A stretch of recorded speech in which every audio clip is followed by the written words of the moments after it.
Hi, I am Dr. Sridhar Kalyansundaram. Welcome to my channel. In this quick video, we'll be looking at what parents are often worried about, which is a strawberry hemangioma.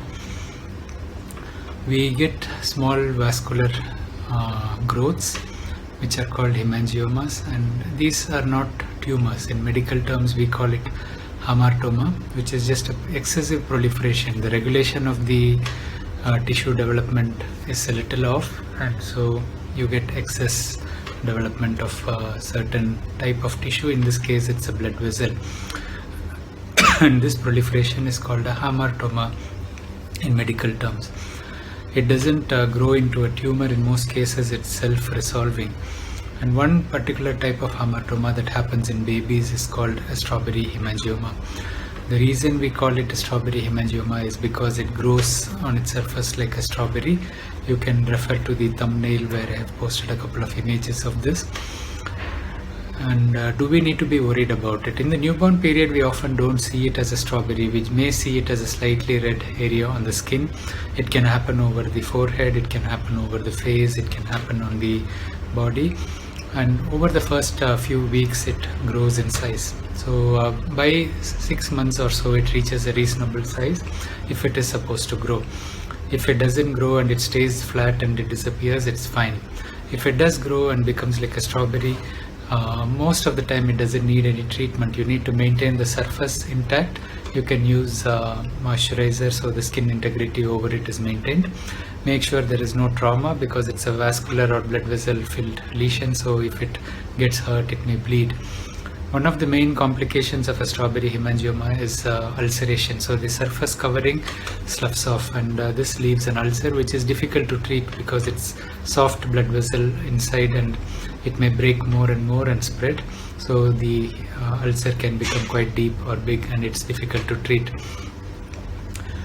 If it is in certain locations of the body where it can interfere with function, like over the eyelid, over the nostril, just very close to the eyes, so it may affect the vision, or in the genital area where, because it's a moist area, frequently we wipe the area for nappy change, so this can lead to ulceration. The risk of ulceration is high. Or if it's a very large lesion, you may consider treating it. In other cases, we just monitor it, as I said, and usually it disappears by 1 to 2 years of age. It fades away. Sometimes a faint mark may stay till the child is older, but majority of the time it doesn't grow beyond 1 year of age, and it starts regressing by that stage.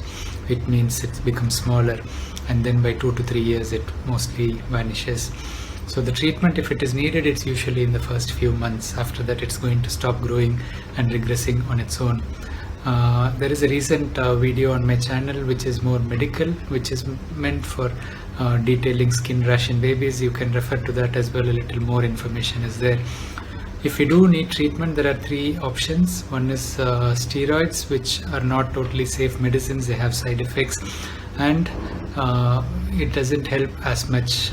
Many times there is a recurrence after we stop the steroids, so you can't keep the steroids for a long time.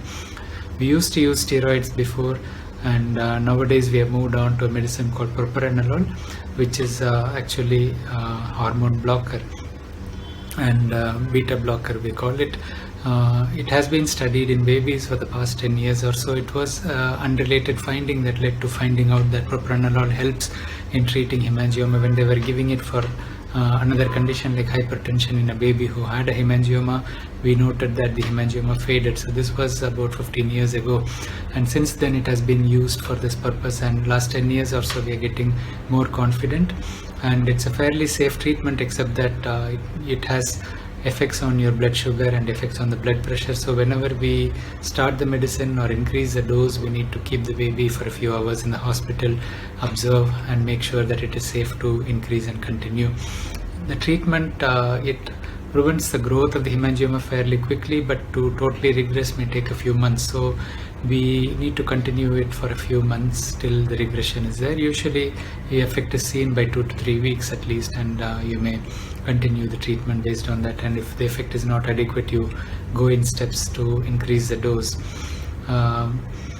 The other treatment is with a dermatologist. You can do laser treatment, and surgical options are hardly ever used. You don't need to remove it unless there is ulceration which is difficult to treat, in which case you refer to a plastic surgeon or a pediatric surgeon who may be able to remove the lesion.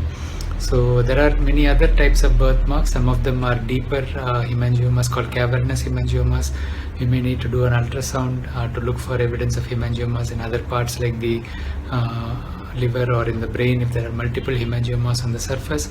Premature babies are more prone to have hemangiomas, and you may have 2 or 3 lesions in the same baby, but if it is 5 or 6 lesions developing prominently, then you do ultrasound and other assessments. Otherwise you don't need to scan the internal organs.